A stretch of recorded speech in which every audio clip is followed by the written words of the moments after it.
Hey everyone, Scott here to discuss Predator, Badlands, starring Elle Fanning and Demetrius. What? How do you say his name again? I forget. And directed by Dan Trachtenberg.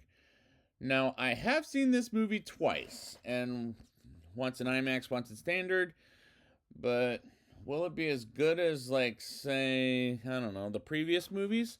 Let's get into it and find out. We, we start on a planet with a couple of predators race that is called, let me see if I'm saying this right, Yolja, named Deck and Kwai as their brothers and trained for combat. And this scene made me think, holy crap, this is cool. And I like the combat fight sequences as the action sequence are the best thing about the movie in my opinion. While Deck almost dies from falling to death, and Kwai takes death to their father, and who tells Kwai to kill Deck because believes Deck is weak, but he doesn't. But he doesn't kill Deck as he gets him out of there and sends Deck to a different planet called Jenna, and spelled Genna, where he'll continue. Well, he'll kill a creature called the Kalisk as his trophy, which is what Deck is led to believe. And so far, I'm relating with Deck as the main character, despite he's a predator. Or let me rephrase that: a Yolja.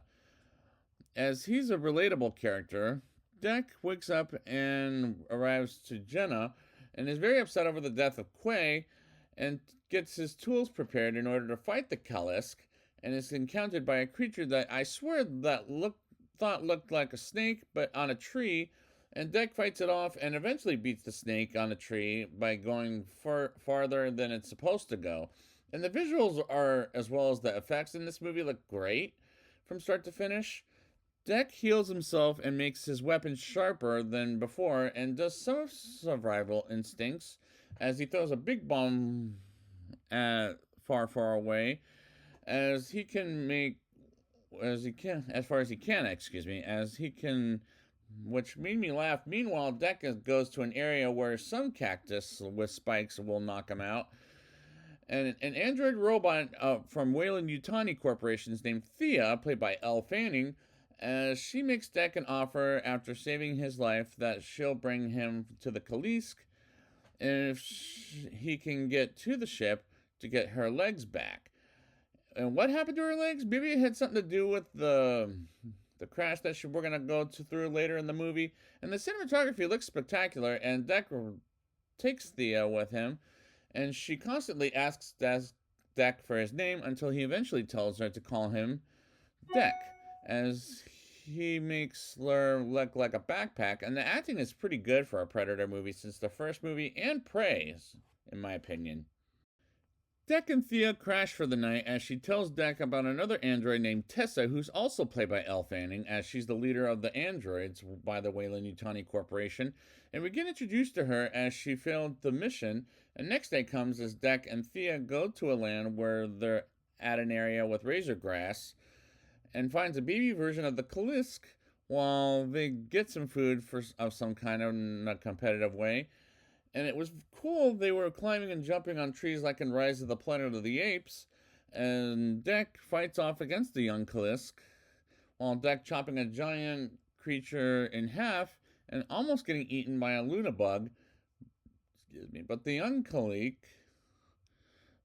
saves their lives and from getting eaten by a Luna bug as it comes back to attack Deck and Thea, while the young Kalik is almost eaten by a Luna bug until the Deck cuts it in half, while Tessa looks for Thea and Deck, which was a cool sequence, as some of the sequences are pretty damn cool. Deck eats with Thea, who can't eat as well as the young Kalik, as it's a female, and she spits on Deck, marking as its clan on him. And did we need a Mandalorian thing? Like, do we need a Mandalorian thing? And by definition, I mean, did we need a Grogu in this movie? If you've seen Mandalorian, you'll get my point on this. Because I certainly didn't, and this felt a little Disneyfied, as Thea explains what she and Tessa are about, and Deck believes Tessa is Thea's sister and gets him shut-eye for the night, while the young Kalisk mimics every move Deck makes while Tessa continuously looks for Thea, While going in Deck's ship, wondering what a ship of a Yuja looks like, and she finds weapons there, and the scenes with the young Kalisk named Bud is pretty damn cute, but I don't need another Mandalorian thing. Come on. Which I don't expect from a Predator movie, as it was reminding me of adventure movies like Mandalorian. Well, this is a TV show, Mandalorian, and I got Guardians of the Galaxy out of this, where he's a fish out of, and the first Thor. What the hell am I talking about? Where he's a fish out of water character on the planet as next morning comes, and Deck learns the Kalisk drinks the water from a waterfall, and Deck explains why his father killed Quay, and she explains about the war wolf and how there's an alpha and how it all works.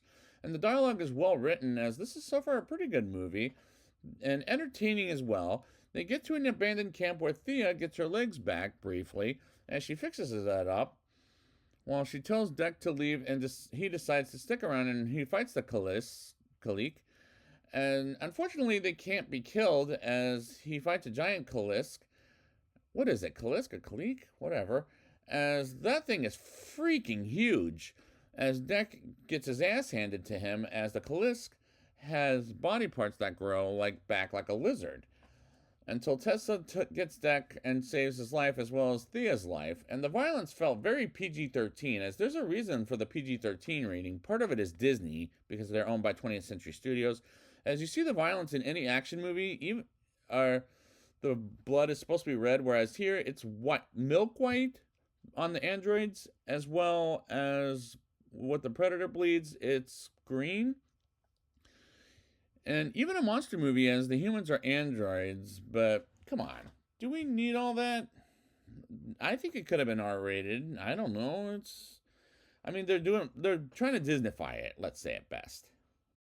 Tessa tests on Deck as she learns about Deck's past, and she fixes Thea, but still with no legs, while Deck saved her life, while Tessa and Deck captured, and considers it a catch while Tessa tortures Deck, until Thea saves Deck's life by getting Deck going. So in return for saving her life at one point in the film, while Thea considers Tessa a sister like Deck brought up earlier in the film, and this scene was very well acted by both Deck and the two Elle Fannings.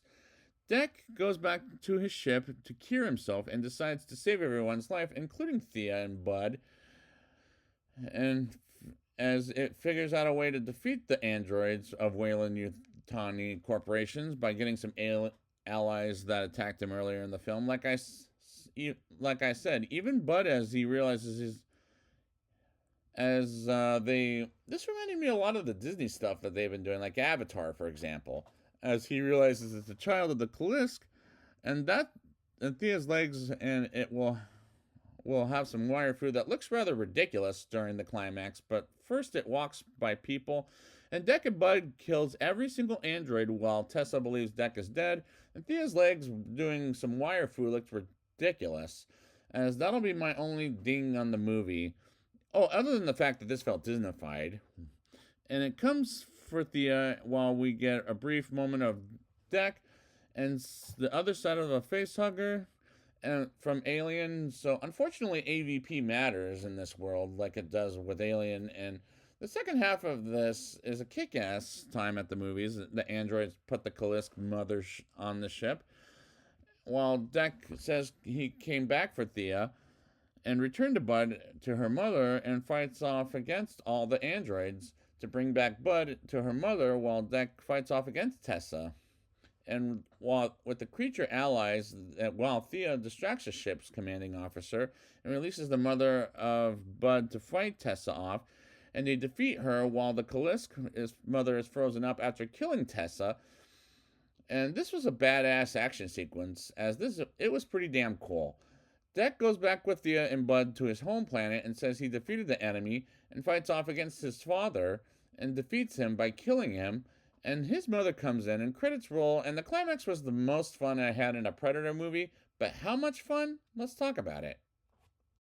I'll give this movie a 8.0 out of 10. Other than the fact that this is Disneyfied, and I got vibes from Mandalorian to Avatar to what was that other movie? Guardians of the Galaxy. This is just as good as Prey and any kind of better than Predator Killer of Killers, in my opinion, despite I like that movie. What the action sequences were the best thing about the movie, in my opinion, and I relate with Deck as the main character, despite he's a predator, or let me rephrase that, to a Yelja, as he was a relatable character, and the visuals as well as the effects look great from start to finish, and the cinematography looks spectacular. The acting is pretty good for a Predator movie since the first Predator movie. And Prey, what the hell am I talking about? And after a while, I get why this movie's rated PG-13 because it's Disney for one, or 20th Century Studios owned by Disney, and it's also because the violence is like you see in action movies with green blood from creatures and androids get white milky blood. And some of the sequences are pretty damn cool, and the dialogue is well written as this is a pretty good movie. The movie is action packed from start to finish, even the second half, which works spectacularly, as this is a solid recommendation for this movie. And this is the most fun I had in a Predator film. And I recommend people seeing this movie. Get Disney out of your mind or 20th Century Studios if you're a Predator fan. And the beginning of since the beginning of time, and it works on that level. So I like the movie for reasons I've explained on the show, as had a great time with it, as it was just entertaining by the end of the day. So I'd like to thank you guys for joining me for this review, and next time, and until we get another Predator movie, da da da da da da da da da da da.